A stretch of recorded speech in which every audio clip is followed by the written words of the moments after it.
Hey folks, Nathan here from the Star Wars Timeline Gold, Star Wars Beyond the Films, and the Star Wars Reports Rebels Roundtable, bringing you a look at another Fantasy Flight Games item here. This is a new one, the beginning of a new series, so to speak, or a playlist, at least in this case, because we are talking about a new product line from Fantasy Flight Games. This is Star Wars Imperial Assault. And this will be one of the few times that we take a look at something kind of laid out on the table here that has to be edited, quite frankly, because this thing is freaking huge. A lot of content, lots of things to take a look at here. Not even a demo game at this point, just figuring out what the heck is in the box. First off, you're going to notice here, the box is relatively large. I've got some comparisons out here. This is the box for the LCG. You recall, that's a pretty big product there. Imperial Assault comes in a box that is essentially the same relatively gigantic width and height with almost double the depth of it here. By comparison, for those of you who also play miniatures games, space ones in this case, here's X-Wing on top. The X-Wing box is noticeably smaller lengthwise, height-wise, and depth-wise. This is the single largest boxed Star Wars item that we've gotten so far from Fantasy Flight Games. But there's a reason for that, because this thing comes with a lot of stuff. We're going to take a look at all of it. Now, people are going to ask me, when checking out this video, why is it so incredibly long? This is basically a content video. I want to show you all the stuff you've got inside Imperial Assault. And we're going to take a look at the notion of figure packs and how this works, along with 2 figure packs that are included inside the core box set, albeit not in their boxed form as it appears right there. To do that, we're going to take a look at the tons of booklets, tokens, cards, and then finally miniatures inside the core set before looking at the figure packs that are included, then the concept of the figure packs that are in Wave 1, and whether or not it's worth the money. So if you're looking for this just to see what the miniatures are, skip much closer to the end. That'll be the order in which I'm talking about the individual topics here, because we want to work our way towards the miniatures. If you're just looking for the, TLDR, too long didn't read or too long didn't view type thing here, Imperial Assault, $100. Individual expansions, either 10, 13, 15, or 20 bucks, depending on the size of the expansion, the amount of plastic they had to work into it, quite frankly. Personally, I find the core set will do it for most people. The core set has a lot of stuff in it, justifies the price tag, but it is kind of pricey. If you're looking for a ground-based miniatures game, though, for Star Wars, it is an excellent game. On the other hand, the different expansions, your mileage will certainly vary. We'll look at what makes them different than the core game, because there's a lot of crossover between the content as we get to that part of the video. Now, with that in mind, let's move on to the details here. Now, the box, of course, as I said, is huge. When you get it, you'll find a lot of stuff packed on top when you open it up. And there's kind of a neat scene that's going on here. Don't freak out when you get it and think that you're missing some things, though. Things like the miniatures are actually underneath here. You got to grab the little tab, lift the little cardboard part up, which is very difficult to do one-handed here. Shake, shake, shake. And it'll be stuck underneath there inside the regular box. Among the many things you'll find is cardboard components. We're used to Fantasy Flight Games having cardboard components for stuff. So, hey, you got a new ship for X-Wing? You gotta put that maneuver dial together and get those tokens popped out. You got a couple of little small enough to fit inside a kid's shoebox size little cardboard things, and you pop your pieces right out. This game has so many necessary pieces that you have these gigantic cardboard chunks, right? We're talking about things that fit directly inside the box. They're the same width and height as the box, and you have not 1, not 2, not 3, 4, but 7 of these full of cardboard components that you will need to pop out and keep track of so as not to be missing anything when you go to play a game of Imperial Assault. It is a ridiculous amount of cardboard tokens, but we know Fantasy Flight Games, they love their tokens. I think in this case it's really kind of necessary in most respects. To give you a sense of the complexity of the game and getting to know it, think of it kind of honestly as if you're getting ready to play one of the RPGs. If you play one of the beginner games for the RPGs, you got a read this first booklet and a thing that takes you through an adventure, and then there's extra rule supplements and so on and so on. So there's multiple little booklets inside the package to slowly get someone into playing the game. It's kind of what we've got here. We start with the Learn to Play, Read This First booklet. This basically is your basic instructions for the game. On the back, you got some quick reference materials here. Then, much larger, the campaign guide. There are two ways to play Imperial Assault, campaign and skirmish. The campaign uses pre-created missions that go in a certain order depending on who wins what, and each one has a different map layout, or many of them do. So tons of information for each individual mission, usually 1 page each until you get to the back when there's some that have 2 pages each, like this one. That guides you through the campaign, and it's got some campaign tracking material on the back, though of course you probably won't want to write on here. You'll probably want to just download a copy of this from Fantasy Flight Games' website. Then you got the skirmish guide. Skirmish is more of a one-on-one type of battle, kind of more like you'd see in something like X-Wing, only in this case it's on the ground. Again, skirmish guide goes through how to play it, kind of basic stuff here, not very long. And you got yourself some quick skirmish map breakdown stuff here, like the Mos Eisley outskirts in this case. Then, in case that wasn't enough, there's tons and tons of nuance to the rules at times, and you have a rules reference guide. Enormous, alphabetical, and looking at special situations, along with sort of the more basic stuff with an index on the back. This is a relatively complex game with a lot of different aspects to it. Being someone whose only miniature game experience has been the Wizards of the Coast Star Wars miniatures game, which is not nearly this complex, or the X-Wing miniatures game from Fantasy Flight Games, I found this kind of daunting to begin with, but it is very easy to learn. It's more just a matter of having a lot of special situations you need to possibly account for, which is where the rules reference guide comes in. It does, as the others tend to do, come with sort of its own little advertisement here. We'll find there's something interesting to look at this a little bit later with these figure packs or ally packs, both of what's coming soon in Wave 1 and what is technically included in this set, though we'll come back and look at this and see if this is exactly the way that it is advertised.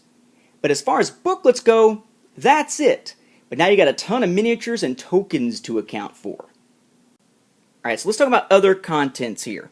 The back of the box, very dynamic and whatnot. I actually like the way this is laid out, though again, not a big fan of the way this is advertised here. We will come back to the includes bonus Luke Skywalker and Darth Vader figure packs things. If you check this out, your game contents, holy crap. 34 plastic figures, 11 dice, 6 hero sheets, 1 round/threat dial, etc., etc. Lots and lots of stuff. Well, let's start out with a few of the things that are more easily set out here side by side without getting things a little bit messy, because it's going to get messy here in a bit, folks.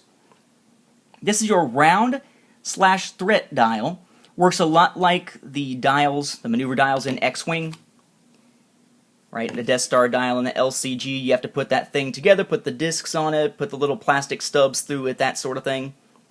Beside it here, what would a Fantasy Flight Game Star Wars game be without, yet again, proprietary dice? In this case, the dice don't get special names or anything. They're just known by their colors. 2 blue, 2 green, 2 red, 2 yellow, 2 black, and 1 white. Yes, 11 new proprietary dice, which right now at least are not available in the Star Wars Dice app, but presumably will be in the future like the ones for X-Wing and so forth. And since this is a miniatures game, and it's essentially a miniatures game on the ground, on terrain, where you're creating maps and such, there'll be a need at times for doors. So we got 4 door tokens, each of which has a little plastic stand that, when you put it together, sits up like this. Right? And you can just literally sit this on your map to represent a door the heroes need to go through before that door is actually opened, which is a specific type of game action. And if you're sitting there thinking, wait, if we're going to get into a whole lot of tokens coming up, that does seem like a lot over here. How do we keep them straight? Well, that Learn to Play booklet has the standard breakdown of what all the different bits and pieces are for the game. But even then, it lumps certain things into categories without really giving us a whole lot of detail about what each individual piece is. It just kind of assumes you're going to recognize it when you see it. Because these are more categories of things listed on this page than they are specific types of things, as we will see. Now, here we have one of those little Fantasy Flight Games little catalogs that they decide to stick inside their products or send out sometimes through the mail. So to give you a size comparison here, next to it, that is a map tile, right? You're going to take this, and just like putting together a puzzle, hook it to other map tiles to create your terrain. Each of these is two-sided, right? Two different things on the terrain, marked in different colors to signify different things as you're playing the game, and each one has information telling you which one it is. So 03A, you flip it over, you'll find that is 03B. Now that's about a medium to large sized map tile here. These are the others. I've laid them out in somewhat of a chaotic way instead of flat out, so you can sort of see what it feels like in terms of intimidation for a relatively new terrain-based miniatures game player's perspective seeing this stuff. It does all fit together like a puzzle. It is easy to figure out thanks to those little numberings that you get on the corners of these, but there are, if you're trying to find a way to keep track of these and store them, 59 different map tiles. They range from enormous to teeny tiny by comparison here. You are going to need a place to keep track of these, and of course a decent sized place to be able to play anything when you put one of these maps together. And yes, every different campaign mission is going to ask you to put together a different map. The skirmish missions tend to be 2 different skirmish missions per map, but otherwise you are constantly going to be taking these apart and putting these together like a puzzle. There is significant setup time necessary to play this relative to, say, playing a game of X-Wing. Not that that's necessarily a bad thing, but it is something you need to be aware of if you're thinking about playing this and your only experience with miniatures games is, as in my case, with the Wizards of the Coast Star Wars one or with X-Wing. So let's start talking tokens. Again, Fantasy Flight Games uses tokens like mad in their materials. Now we're going to leave out a special category here dealing with characters, ally and villain tokens. We'll come back to those in just a moment. These are the other various bits and pieces that comes with the game that you have to punch out along with those tiles that we just saw a moment ago, the various map tiles. Which you have your proof of purchase. This is your initiative token. Again, initiative plays a role in this game, except it's based on basically handing this back and forth. Both sides look the same. This is your entrance token, only one of those in the game. You then have a strain token. There are 35 of those included. 35 strain tokens. Lots of straining going on. Probably more straining than at a constipation convention. Just saying. Then you have your damage tokens. You have some that represent 1 damage. Others represent 5. There are 35 1s and 10 5s included with the game.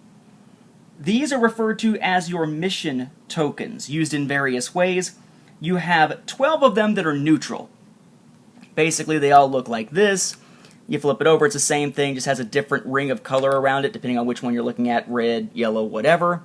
These are the ones that are essentially Rebel/Imperial ones. Why Rebel/Imperial? Well, because on the one side it's Rebel, the other side's Imperial. And of course you got your colored ring around it for use in matching things up. At various points on your missions, you might run into supply crates and the like. These are your crate tokens. They all look the same on one side, have their color on the other. Now these are your ID tokens. Might be familiar with those from things like the X-Wing game, where you put the little ID tokens on the ships and whatnot, and one on the ship cards, so you can tell which is which. Kind of the same concept here. You might sometimes be using the same miniatures for different characters that you're playing with, so you might need a way to keep track of them. you would put one of these on the card, and then you would put one of these stickers matching its color onto the actual miniature, or you could paint it or whatever. Honestly, personally, I don't like using up things like this, so for me, I tend to just stick the little dot. I just figure, okay, I'll pair them up, right? Red with that sort of maroon-looking kind, and then the bluish with the black. And I'll tend to sit those so that, okay, well, the one from one matches with the one from the other. Or I just bust out my tokens from X-Wing. So I have some way of knowing which is which without winding up using up the stickers. They stay pristine in this case, because for some reason, I'm just kind of like that. You have your condition tokens here, used to represent things like bleeding, focus and whatnot, lots of different conditions that can come about throughout the game. You got 5 of each, albeit one of mine here is trying to get away, as you can see there. You then have your activation tokens. When playing the campaign, use a special type of card for your heroes. So in order to activate, you don't tap it or exhaust it by turning it sideways. Instead, you've got one of these little things on it, and that means you're ready. You flip it over, and it's not. Right? So tapped, or excuse me, untapped, tapped, basically. Here, you've got different terminals. Terminals play a role in a lot of the missions. These are your 8 terminal tokens. Each one essentially starts out like this. You flip it over, it has a color represented on the other side. Now, I know you're probably dying to go straight to the miniatures, but I promise there is a method to this madness of why we're doing this in this order. We're moving on now to cards. This is a game that uses 3 different sizes of cards. These larger cards have no real equivalent within the other games we've seen for Fantasy Flight games for Star Wars. These are essentially the equivalent of the regular size cards, like the ship cards from X-Wing. These are the equivalent of basically the upgrade cards from X-Wing in terms of their size. And there's a whole bunch of types of each, unsurprisingly. These here are what you refer to as hero sheets. They're essentially cards, but they call them sheets as far as the naming conventions of this particular game. When you play the campaign, one player, the more experienced player, plays as the Empire and represents that entire faction. Everybody else plays as one rebel hero. You pick one of these. Not a character like Luke or Han or someone, but one of these. Luke and Han and them, they come in as allies later in the game. Each of these gives you a lot of stats and abilities to go with that person. Tells you about what type of dice get rolled in different situations. And what I find kind of interesting is that they don't just die. There is a situation in which they can become wounded before eventually actually dying. It's almost like, say, if you remember the Tantive 4 in X-Wing, where there's a damaged side to the different ship cards for it. Same kind of thing going on here. Gideon Argus could get wounded. If he does, notice kind of the blood splatter type stain look going on there. And some of his statistics and abilities change when the character is wounded. And it's like that for all 6 of these characters that you could play as in the campaign. Now, we're going to see these characters quite a bit as we go along, but suffice to say, there are 2 female characters they've provided here as we look at the hero sheets. So we got hero sheets for Jyn Odan, and then Diala Pasil. Then you've got 2 human males, Finn Cygnus and Gideon Argus. And then you have 2 other characters that are both male, but are non-human. Mac Eshkare and Garkan. Now, among your regular-sized cards, you have what are called deployment cards, 39 of them, in 3 different decks that are not evenly divided. It's not designed to be that way.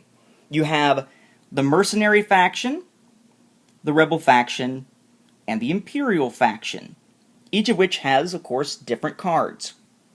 These are your cards for the Mercenary faction. You have IG-88, Nexu, another Nexu. Notice there's 2 different ones here, gray and red. The red is the elite version. Trandoshan Hunter in both regular and elite versions. And then upgrade cards and whatnot. Devious Scheme, First Strike, and Temporary Alliance. That's right, this faction in and of itself only gets 8 cards out of those 39. The Rebel faction, meanwhile, gets 13 deployment cards. 1 each for the 6 heroes, Finn Cygnus, Garkon, Dialapassel, Jin Odan, Gideon Argus, and Mac Eshkare. Then we have Luke Skywalker, woohoo! Han Solo, woohoo! Chewbacca also, woohoo! Right? Film characters. Rebel Saboteur, Rebel Trooper, and then the upgrades Rebel High Command and Balance of the Force. The Imperials, meanwhile, get 18 deployment cards. They use these in place of, say, hero cards and whatnot for the Rebels during the campaign, which we'll deal with at some point when we do a demo game. You have General Weiss, right, who's in that ATST. ATST. Darth Vader, woohoo! 2 different versions of Royal Guard, again, 1 elite, 1 not. 3 Imperial officers, 2 regular, 1 elite. An E-Web engineer, elite, and another regular. 3 probe droids, 1 elite, 2 regular. Royal Guard champion, 1 upgrade, temporary alliance. And then down here together, 3 Stormtrooper deployment cards, 1 elite and 2 regular. Notice a lot of pairings of elite and regulars in this case that you don't really get with the Rebel side at all. A kind of card you don't see much in the initial set, you only get 2 of them, are what are referred to as skirmish mission cards. What you got here are A and B style missions. We have Get to the Ship and Smuggled Goods. And you notice underneath it says most likely outskirts. That's because if you look at the skirmish guide, on the back, it gives you the Mos Eisley Outskirts skirmish map. Basically, each skirmish map is set up with 2 different scenarios, both laid out on the same map with different rules or different scenario aspects to it, and each of those, for when it's played, gets a card for when you play it, so you can randomly draw which one you're going to get into, right? And in this case, since there's only 1 map in the skirmish guide, you only get 1 pair of skirmish mission cards. Individual ally packs as they are released add new skirmish missions and new cards. Now speaking of missions, story missions have cards too once you get past the first one, Aftermath. These come out to sort of set things up with some flavor text and tell you what page to go to in the campaign guide. We have A New Threat, Under Siege, Imperial Hospitality, Fly Solo, Incoming, Desperate Hour, Last Stand, The Source, Chain of Command, and Drawn In. And notice some of these are marked as finale missions down there at the bottom. There are 10 of them that come out in the course of what can often be a rather long campaign because of side missions being involved as well, which we'll look at next. Side missions take part in the campaign, and the side mission-wise, again, there are cards that set it up and whatnot and get everything going. And as far as side missions go, you actually have a total of, that's right, 14 different side mission cards here. We have Brushfire on Onderon, Temptation on Yavin 4, High Moon on, that's right, Rayamal 22. Sure, whatever. Indebted on Bakura, Loose Cannon on Ord Mantell, Friends of Old on Talos, Sorry About the Mess on Corellia.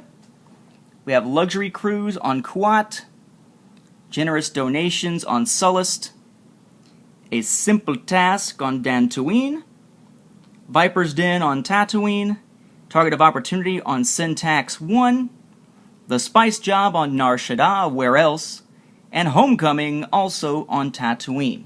Again, these get played as you're going through, making for a little bit of randomness to a campaign to make it so that any campaign you play won't necessarily be the same as the last time you played a campaign. Now, one of the ways the Imperial player can sort of up their game is by getting their hands on agenda cards. And agenda cards tend to come in groups of 3, very much like objective sets coming in groups of 6 in the LCG. Sometimes they're just plain cards like these, sometimes they have ones with images, it just kind of depends on which one you're looking at. We have the Imperial Industry trio here, which has means of production, restorative supplies, and interrogation protocol. Then we have retaliation with breaking point, weakness revealed, and tactical explosives. They have agents of the Empire with impounded Imperial informants and tracking beacon. That down here we then have for the right price with wanted, hired help, and high value target. Then Imperial discipline, when we don't have the images, with impending doom, tactical maneuvering, and fire at will. And then finally Imperial Security Bureau with ISB enforcers, Imperial operative, and internal affairs. And all things that give the Imperial an advantage, whereas completing side missions and getting rewards will allow the Rebel to have an advantage. Lastly, as far as regular size cards go, we have reference cards for attribute tests, conditions, keywords, massive, mobile, and frequently overlooked rules. And I guess I should show you here, just to be on the safe side, what these all look like. They do all have different backs. So here's your story missions, side missions, agenda cards, and reference cards. Yes, a lot of cards to keep track of, and that's just the regular size ones. Now among your small cards for the Rebels, each of the individual heroes has what's referred to as a hero class deck, or hero class cards. There's 54 in all 6 decks, which means 9 in each one. For the Diala Pasul character, we have Force Adept, Force Throw, Defensive Stance, Battle Meditation, Snap Kick, Art of Movement, Way of the Sarlacc, Dancing Weapon, and Plasteel Staff. For Garkan the Wookiee, we have Wookiee Loyalty, Wookiee Fortitude, Ferocity, Staggering Blow, Vicious Strike, Rampage, Unstoppable, Brutal Cleave, and the Vibro Axe. For Finn Cygnus, we have Rebel Elite, Tactical Movement, Take Cover, Adrenaline Rush, Weapons Expert or Weapon Expert, singular, Suppressive Fire, Trench Fighter, Superior Positioning, and Infantry Rifle. Notice that in each case you get a special weapon card. For Mac Eshkare, you've got Supply Network, Disengage, Target Acquired, Jeswandi Training, Expertise, Execute, No Escape, Decoy, and his weapon there, Long Blaster. For Gideon Argus, we've got Called Shot, Military Efficiency, Mobile Tactician, Air of Command. For the Cause, Rallying Shout, Hammer and Anvil, Master Stroke, and Holdout Blaster. And finally for Jin Odan, we have Sidewinder, Trick Shot, Get Cocky, I am not gonna say a word, Gunslinger, Roll With It, Cheap Shot, Quick as a Whip, Smuggler's Luck, and Vintage Blaster. And the Imperials also have class cards and class decks, in this case 3 decks of 9 each, so 27 total. We have Subversive Tactics, Technological Superiority, and Military Might. For Subversive Tactics, we have Prey Upon Doubt, Savage Weaponry, Surgical Strike, Heavy Pressure, Exploit Weakness, yes, just one weakness, No Quarter, Oppression, Weary Target, and Executioner. Under Technological Superiority, we have Experimental Arms, Jetpacks, Technical Support, Failsafe, Hidden Detonators, Adaptive Weapons, Superior Augments, Arc Blasters, and Cloaking Device. And finally, for Military Might for the Empire, we have Show of Force, Riot Grenades, Combat Medic, Assault Armor, Endless Ranks, Combat Veterans, Shock and Awe, Shock Troopers, and sustained fire. And hey kids, sometimes you get inside maybe a crate or something and need some items, and that's right, even for items we have 3 different tiered decks. For the Tier 1 item deck, we have the DH-17, the E-11, the DL-44, the Vibroblade, Armored Gauntlets, Balanced Hilt, Portable Medkit, Survival Gear, Combat Coat, Marksman Barrel, Tactical Display, and Extended Haft. Tier 2 items include Combat Coat, again, A280, T21, 434 Death Hammer, Vibro Knucklers, not Knuckles, Knucklers, BD1 Vibro Axe, Slicing Tools, Extra Ammunition, Laminate Armor, Overcharger, Spread Barrel, and High Impact Guard.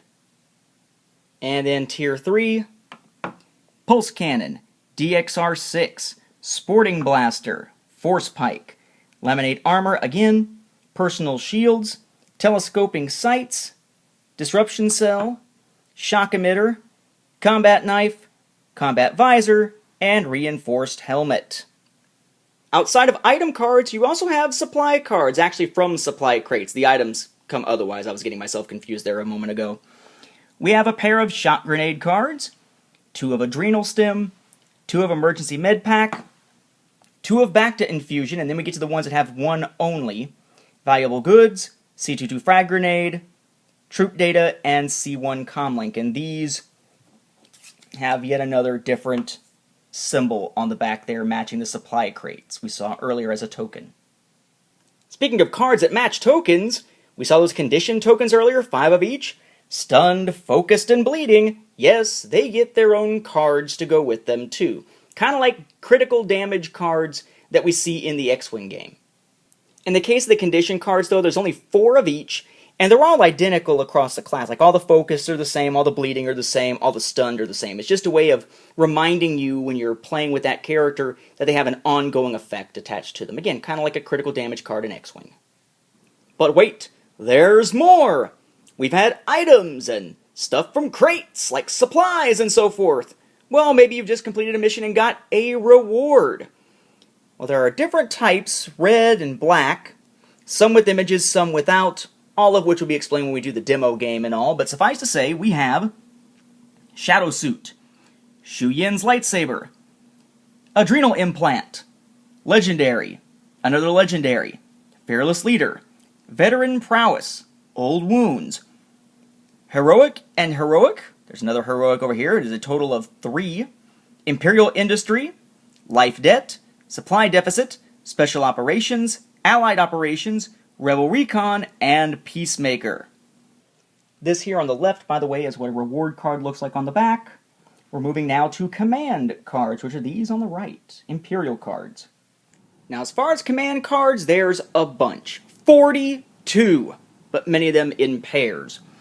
We have 2 for Deadeye, 2 for Celebration, 2 for Urgency, Maximum Firepower, Covering Fire, Hunter Protocol, 2 for Planning, 1 in a Million, Guardian Stance, Ferocity, Price on Their Heads, Take It Down, Burst Fire, Sarlacc Sweep, 2 here for Element of Surprise, 2 there for Pummel, Shadow Ops, Furious Charge, 2 for Marksman, 2 for Sit Tight, 2 for Expose Weakness, 2 for Rally, 2 for Take Initiative, 2 for Recovery, 2 for To the Limit, 2 for Fleet-Footed, and 2 for Take Cover. A lot of cards there. Now we're finally going to move on here to look at the miniatures, the part you've all been waiting for, and the way the ally packs work, which is a little bit weird. But I wanted to make a note of something here. We've gone through and taken a look at most of what's on this component list here inside the Learn to Play booklet. Right? We've looked at the little counter, we looked at the map pieces, the dice. We have not looked at the miniatures yet, but we will. We looked at the little booklets, the hero sheets, those oversized cards, the regular size cards, the little tiny cards, and a ton of tokens, with the exception of the ally and villain tokens that we're going to look at here in a minute. Understand that with what we've just looked at, before you even count the miniatures, that is over 530 separate pieces that we've looked at for this game. This game has a ridiculous amount of pieces to keep track of. If you're someone who's really good at keeping track of things, maybe you get a tackle box or something to keep stuff in, like I've got down there that I keep all my X-Wing stuff in, that's great. But understand this is not a quick pick up and play type of game. It requires a lot of setup and a crap ton of different tokens, cards, you name it, to play this game. Over 530 components again, and we have yet to even look at the miniatures. It's insane. It works. It works well. Still kind of insane. Alright, so now we finally take a look at the individual miniatures. And the first thing to note here with any of these is the miniatures aren't painted. Okay, this is not like X-Wing where the miniatures are nice and cool and already painted. Nope, they're plain. They actually suggest painting it in the booklet. This is like most miniatures games. X-Wing tends to be an exception in that it actually has everything painted when you first get it. I was actually kind of surprised to see that, but nope. These are unpainted miniatures, the heroes being this sort of tan color, whereas the Imperials we'll see are straight gray. So if you're going to be doing any painting, well, this is where you can start doing that. You haven't been able to really do that with X-Wing unless you want to paint over what's already there.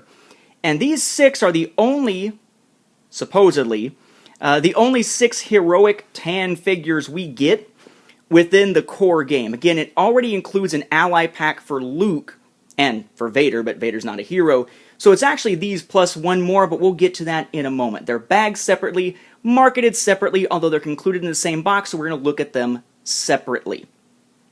So here's what we've got here, right? Each of these characters has their own little class deck of 9 cards. You've got the character card there as a deployment card. That's for when you're playing a skirmish game. And you got the hero sheet with the wounded side on the back. That's the one there for when you're playing the straight-up campaign. Each character's got their own little figure. This is Jin. He's kind of squatting down there. You got Commander Argus there. You got Mac Eshkare, the Bothan. Garkan, the Wookiee. Finn Cygnus. Sort of a rebel commando kind of look going on here. And then the one that most probably think of when they think of this game, Diala Passel. Diala Passel there is going to be sort of our Jedi in training type of looking character here. The Haunted Exile, as they call her. Nice little miniatures. They're a little bit on the flimsy side, right, because they're made of plastic. I would say they're more sturdy than the ones I saw from Wizards of the Coast.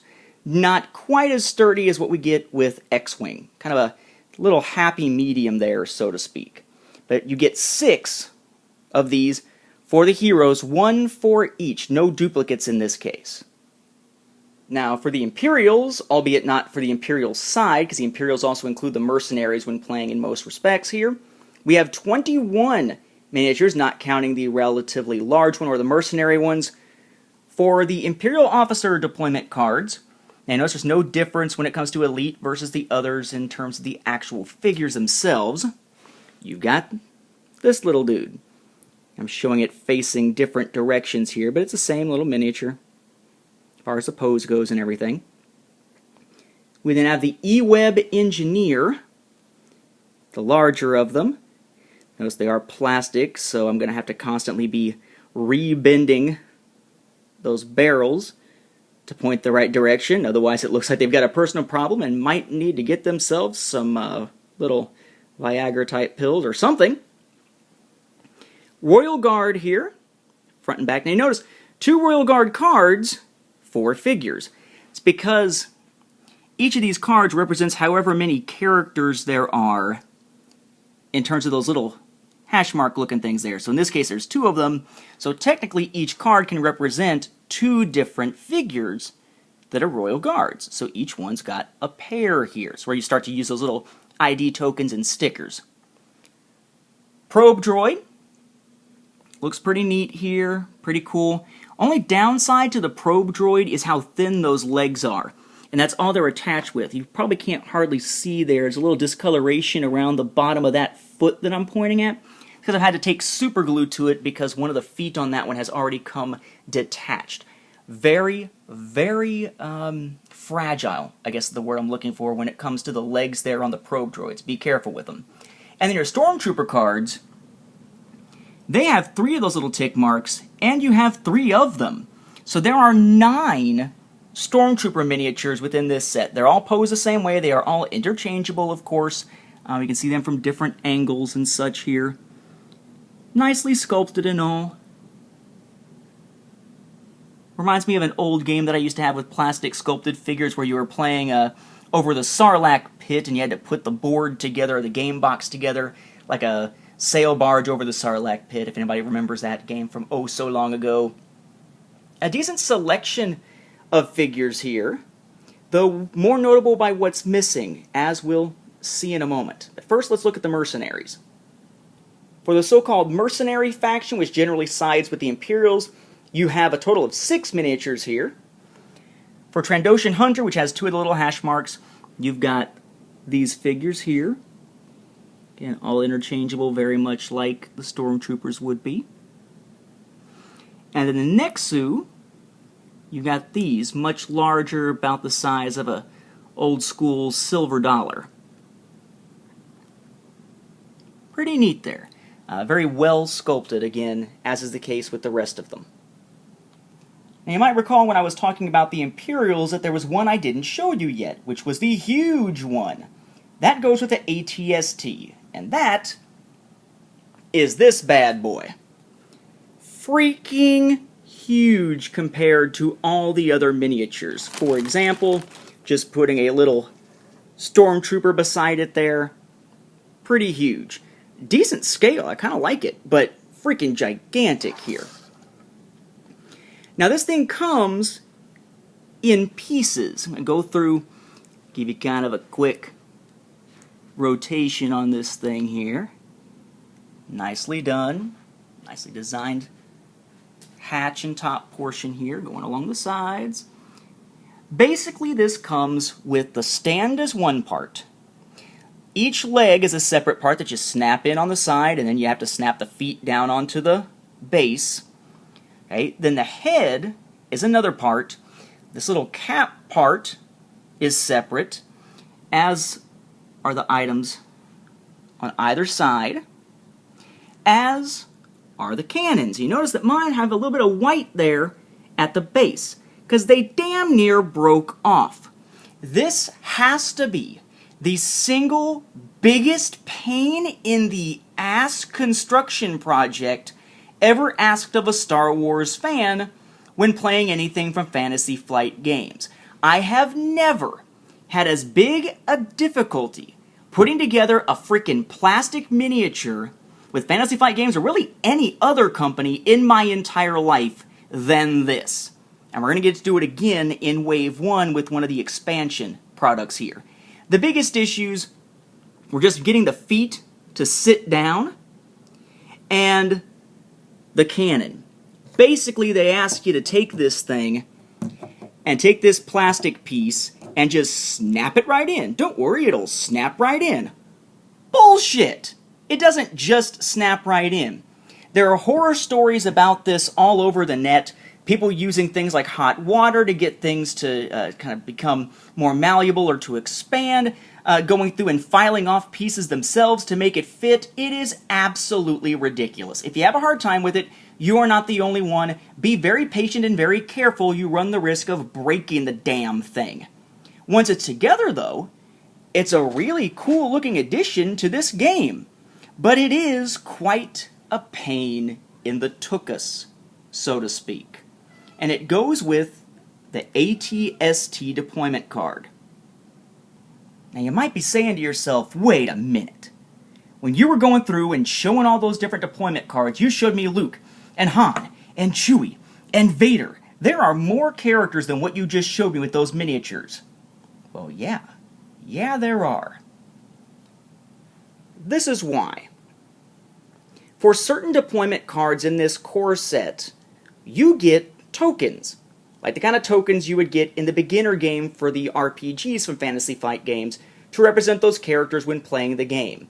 You want to play with Luke? You get a token. Though again, we'll see with the ally pack that's not necessarily entirely true. Han, Chewie? Yep, tokens. The Rebel Saboteur with 2. Got a pair there. Rebel Trooper, like the Stormtrooper, has 3 little hash mark things there. 3 Rebel Troopers. Darth Vader gets a token. Royal Guard Champion gets a token. IG-88 gets a token. General Weiss, big ol' ATST dude, which I do not look forward to having to put together, just like the other one, has a much larger token about the size of the base of the other ATST miniature. So, in a sense here, you can play as any of these characters. You can have them as your allies, you can play them in skirmish mode, no big deal. It just means that while you're playing with all these other cool-looking, albeit bland-colored miniatures, for these characters, you're just going to be playing with little tokens, which looks a little odd, but they've given us a way of getting around that by spending some more money. You see, folks, this kind of thing here, a character with a token as opposed to a character's deployment card with a miniature, is where we get the so-called figure packs, ally packs, villain packs, depending on how you want to say it, but figure packs for Imperial Assault. This is the advertisement that comes with the initial box set, and it's interesting that one side has Darth Vader and Luke, of course, because these are the ones included. It says, this copy of Imperial Assault contains both the Luke Skywalker ally pack and the Darth Vader villain pack. The figures, rule sheets, and cards for these figure packs are found in a separate bag herein, which is this little thing over here. Each figure pack provides players with a high-quality sculpted plastic figure and all the components needed for use with any game of Imperial Assault. In addition, each pack contains 3 missions, one that can be played as a side mission in any campaign, and 2 skirmish missions. Look for additional ally and villain packs sold separately. Pretty cool packaging looking there, right? Luke, Hero of the Rebellion, Darth Vader, right? Lord of the Sith. And they show you all these cool little things that come with it. There's obviously a little bit of production time between this and the actual game because Luke and Vader there are both sort of that tan color. We know that Vader's going to have to be gray because of being an Imperial. And the box set highlights down on the side includes bonus Luke Skywalker and Darth Vader figure packs. Now me, I gotta say, I'm glad that they did, because I would expect a lot of people griping.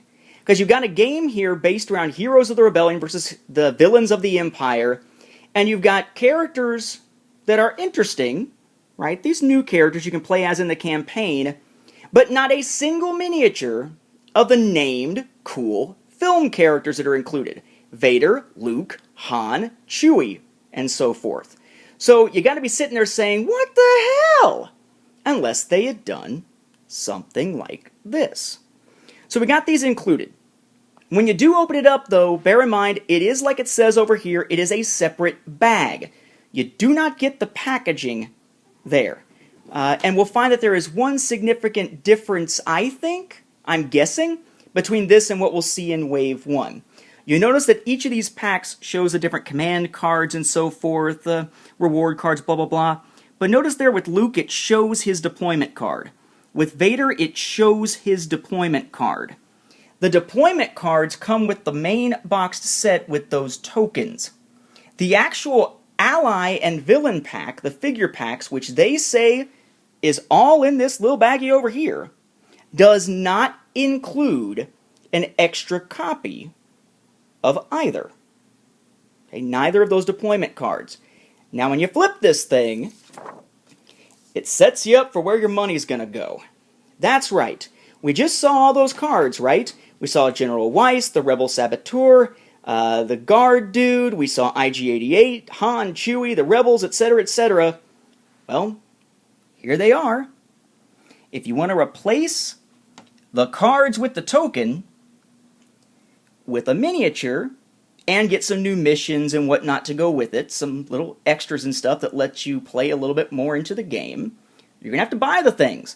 These are their expansion packs, essentially. And for now, Wave 1 is only made up of miniatures for characters that are already in the game that they gave you tokens for instead of miniatures for. You got Chewie and Han. You had the Rebel Troopers. Again, hashtag of 3, so to replace the 3 tokens, you get the 3 miniatures. Rebel Saboteur was 2, so there's your 2. General Weiss with his gigantic, even cooler looking ATST that you're going to have to put together and scream and groan and want to throw it through the wall. Your Royal Guard Champion and IG-88. You notice on every single one of these, where they actually show the contents, they are showing the deployment card. I gotta wonder if the boxed ones of these in Wave 1 are actually going to come with that extra copy of the deployment card, so you basically have 2 pair, one with the token, one with the miniature, or miniatures as the case may be, or if that is sort of false advertising there because they're expecting you to use the card that came with the core set. It's not like you're going to need to have multiples, but still, might be nice to have them to some degree, maybe if you're using Rebel Troopers and using a ton of them or something. And it does seem a little bit disingenuous, at least with the Vader and Luke one, to show us those cards as part of the ally packs when they most assuredly are not. They're part of the core set because they go with the tokens, not going with these miniatures. So knowing that, knowing they got this really odd situation when it comes to the figure packs, we'll talk about price later. Let's look at what one of these figure packs actually looks like. Let's start with Luke Skywalker. That's his deployment card and token from the core game. Now we got the little miniature of him. Pulling his blaster there. Technically this isn't just Luke Skywalker, it's Luke Skywalker, Hero of the Rebellion. Presumably they can release other Luke Skywalkers with different subtitles to them and use different miniatures, of course. You get one of these with it. Alright, gives you the breakdown of the components that come with it. And a new skirmish map. Right, with the 2 skirmish scenarios that go with it, right? A and B, in this case, close to home and raiding party at the moisture farm. You flip to the other side, it's got a breakdown of information and a map set up for a side mission, in this case called Sympathy for the Rebellion. What do you get with it card-wise? 1 new reward card, the Ways of the Force. Then we got a handful, 6 in this case, of new command cards. 2 deflection, telekinetic throw, meditation, knowledge and defense, and Son of Skywalker. That new side mission, of course, needs a card, Sympathy for the Rebellion. It's on Tatooine. And, of course, those new skirmish missions need to have cards, and there's 2 of them for that one map, so here's your pair. A, close to home. B, raiding party. They both say Moisture Farm underneath. And it does, by the way, always tell you at the bottom what set something comes with. In this case, Luke Skywalker, Hero of the Rebellion, right? This ally pack or figure pack. So that's your 1 figure pack. Your miniature to go with something you've already really got that you could play with, except to replace a token. Then it adds some new cards of different types. 1 new side mission, 2 new skirmish map type missions on 1 specific new map, plus some other new cards that vary depending on whether it's Rebel or Imperial. And now let's take a look at Vader's. Again, that's the deployment card and the token you get in the core set. You can now replace the token with Vader here. I find it kind of interesting, the poses they try to put Vader into with that bent plastic lightsaber you got to keep bending back into place. There's your Vader. Of course, this is technically Darth Vader, Lord of the Sith. Gives you your contents there and your new skirmish map, Massassi Ruins, with 2 different missions, Lost Knowledge and Leave No Evidence. On the back, your new side mission, Dark Obsession. You then have 6 new command cards again, 2 of Regroup, Close the Gap, Force Lightning, Lord of the Sith, and Lure of the Dark Side. And since this is an Imperial figure pack, we get a trio of agenda cards. Again, they come in 3s. In this case, Lord Vader's command. We have Dark Obsession, As You Wish, and a Dark Power. And then for our new skirmish maps, we've got the Lost Knowledge and Leave No Evidence, Massassi Ruins, Darth Vader, Lord of the Sith expansion, so to speak, side mission card, or excuse me, skirmish mission cards here. Notice Dark Obsession. goes into our little bit here with agenda for the Dark Obsession map. There's your tie-in there as opposed to a separate little side mission type of card. So again, each of these figure packs is going to come with a figure to replace a token for a character you already have, at least in Wave 1. Every single one is like this. But you're going to wind up with 2 new maps, essentially. One is a side mission, one for skirmishes, and the skirmish one's going to have, as usual, 2 different skirmish missions you could do. You're going to wind up with some new command cards and such, and you might wind up with some new reward cards for the Rebels, you might wind up with some new agenda cards for the Imperials. Really, what you're buying these packs for depends on your point of view, as Obi-Wan might say. If you're really obsessed, perhaps a dark obsession, with having miniatures to replace those tokens, because it's just kind of annoying to have tokens instead of miniatures in a freaking miniatures game, then yeah, you're probably going to be picking these up and paying basically for the miniature, and thinking of this other stuff as bonus material. I would urge you to think of it the other way around. If it's just to get the figure, it's kind of pointless. You can play without the figure, you just have to stop being quite so obsessive about the little figurines. Think of this more in terms of what it expands for the game. New options for cards, agendas, rewards, skirmish maps, side missions. Right now it might not feel like you need it because the core game's got a crap ton of stuff. Play it for a while, especially once you get to, say, maybe a year of playing it heavily with a lot of friends, or maybe the same handful of friends playing over and over again. You'll want to add some variety, and these do add variety to the game. The question now, though, is whether the figure packs, whether these or the ones they've announced, or the core game, if anything about Imperial Assault is worth it from a price tag perspective. Alright, so now it's time to start talking price. If you're going to wind up picking up this game, understand it's going to set you back. For a core set of a new Star Wars game from Fantasy Flight, Imperial Assault is the most expensive one we've seen yet. That's even including the core rulebooks of the RPG. This gigantic boxed set, with that ridiculous number of parts that I believe brings it to almost 600 separate pieces by the time all is said and done when we start counting everything. This is going to run you $100. This box set by itself, $100. Yes, it includes the ally pack for Luke and the villain pack for Vader. This is a $100 price tag here retail. You can go on places like Miniature Market, which is where I usually get my stuff because they're pretty fast and have decent enough discounts that wind up making up for the shipping and all. Got this for a little less than $80. Okay, so you can get decently discounted stuff online depending on where you buy the stuff, but it's a $100 retail price tag. Lots of stuff in it, though, to justify the price tag. It's a little pricey, but you start looking at it and comparing it to the amount of contents we get in something like the core set for X-Wing, which was 2 TIE Fighters, 1 X-Wing, and the tokens and cards and stuff to go with it.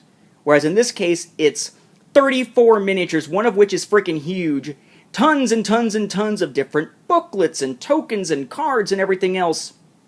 It starts to make sense why it's got that price tag on it. So $100, look for it elsewhere online. You might be able to find it for better deal prices. As for the figure packs, the expansions, so to speak, for Wave 1 of Imperial Assault, again, every single one of them is a miniature with new cards and missions and whatnot, but it's a miniature for something you already have.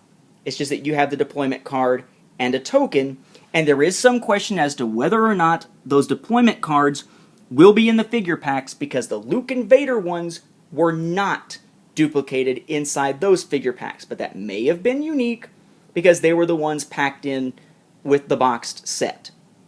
Price tag wise, it tends to vary depending on the size of the miniature and the number of miniatures. So for Chewie and Han, and for IG-88 and the Royal Guard Champion, each of those only has the one miniature. They're going to run you retail $10. Not too bad considering that it's going to cost you about, 150% of that, give or take, about $15, give or take, for an X-Wing miniature. But then again, those are painted, these are not. One that's got a pair of miniatures, like Rebel Saboteurs, That's going to run you 13 bucks retail. Again, I'm rounding by a nickel or so. If you want to get one that's got 3, like Rebel Troopers here, that's going to run you 15 bucks. And the big ol' hunk of frustrating plastic that is General Weiss, because it's an ATST, that much larger item there that has to be put together, that one is going to run you 20 bucks. So all in all, in general, expanding things for Imperial Assault is cheaper than expanding for, say, X-Wing. On the other hand, again, they're not painted, and it's kind of a weird marketing model they're going with here. You think about the X-Wing model here. Okay, no pun intended saying X-Wing model. If I get the X-Wing starter game, I've got an X-Wing and 2 TIE fighters, but I only have certain specific pilots, and that's what makes the individual ships, kind of come alive. It's not the fact that the ships have different stats, which they do sort of at a base level. It's all these different abilities that the characters have and such that are piloting them. Your ship cards. So if I want to play as a certain pilot, unless it happens to be Luke or some of the very basic pilots that came with this starting game, I have to go and buy a new expansion. Maybe it's an X-Wing expansion, a TIE Fighter expansion, giving me the exact same miniatures I got here, but different pilots with different abilities and such. It fundamentally changes the way I play by giving me new options in terms of pilots. They are new characters. Okay, so maybe I'll go out, I want to play as those characters, I'll buy it. If I want a new ship type, I'll buy it. It comes with new characters. Every step of the way, you have that sense of new, or newness, however you want to put it, when it comes to the individual characters you are using to represent your side in battle. Now let's think about the card game, the LCG. By nature, the living card game concept for Fantasy Flight Games is that you don't have to buy a whole bunch of booster packs just randomly hoping to get the cards that you want. You buy the starter game, it comes with all you need to initially start playing, and it always has the same cards in it. And then so does every expansion. You want to get one of the deluxe expansions, a force pack, whatever, every single one under a certain name has the same cards every single time. You can pay to expand, but you're never paying for randomness. You're paying knowing exactly what you're going to get each time. It takes away that element of frustration and becomes much nicer, frankly, to the customer, I think. It is as if with Imperial Assault, they're trying to go with a hybrid of those two approaches. You've got the idea, like with X-Wing, that, hey, I want to expand and do more with Imperial Assault. Here's some new miniatures you can buy, but it's not just the miniature because that's not what makes it unique. Here's all this other stuff with it. In X-Wing, it's upgrade cards and tokens and some reference cards, perhaps, and new ship cards, which are new pilots, which are the real bread and potatoes basics that you need for playing that game. Okay, in this case, here's your new miniatures here, but to go with them, here's new side missions, here's new skirmish map missions, here's new rewards or command cards, and so on, and so on, and so on. Same kind of concept. We're going to package a miniature with a bunch of stuff to play the game. The miniature becomes almost an afterthought to represent your place on the board when you could use something else or just use, say, the base. Technically, on an X-Wing, you'd take the ship off of it, use the base, and that would work just as well as the miniature because the game mechanics aren't about the hunk of plastic. The game mechanics are about what's going on with the cards, the rules, the tokens, and so forth. You take that kind of approach, but then combine it with the LCG. The LCG is very consumer-friendly, takes out the randomness. It's like with this core set and Wave 1, they were trying to be very consumer-friendly and say, look, we want you to buy this stuff. We need to make the money. 10 bucks a pop, 13, 15, 20, depending on what it is. Hey, we want you to spend the money on these expansions because that's how we're going to be able to grow the line and grow as a company, blah, blah, blah. I mean, that's kind of the way that capitalism works, right? It's all about profit motive, and this is one way to make a profit. But we don't want you to feel completely screwed and think, wow, really? So that's 10, 20, 30, 40, plus another, 13, so 53, plus another 15, so gosh, 68, whoa, 88. I'm buying this for $100 and almost another $100 worth of expansion packs and Wave 1s? Holy Sith! Well, no. They're saying, oh, well, if you want the other side missions and skirmish maps and stuff like that, if you want the miniatures to represent these particular characters, then yeah, go pick up our figure packs and spend that extra money. And again, it is less money than, say, for X-Wing, but again, they're unpainted. It's kind of a apples and oranges type of thing to a degree. But look, if you want to play as Han and Chewie and General Weiss and all of them, IG-88 and all, you don't have to go out and spend that money. You could go out and buy this relatively expensive core game, and you've already got all the characters. The only difference is, by choosing not to spend that money, you're going to play with tokens for those characters. Whether or not that bothers you is really what's going to decide whether you want the expansions or just the core game for now. Either way, though, the game's still going to play the same, thanks to those tokens, whether you're playing with the core set or the figure packs added into it, until or unless you play not with these miniatures. They won't make the difference. It'll be those command cards, the skirmish maps and their new skirmish missions, the side missions, the agenda cards, and so forth.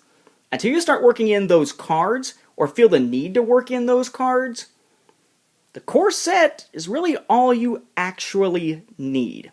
Wave 1 is sort of there for those who want the miniatures and are looking for the next expansion, the next big adventure they could add into the core game.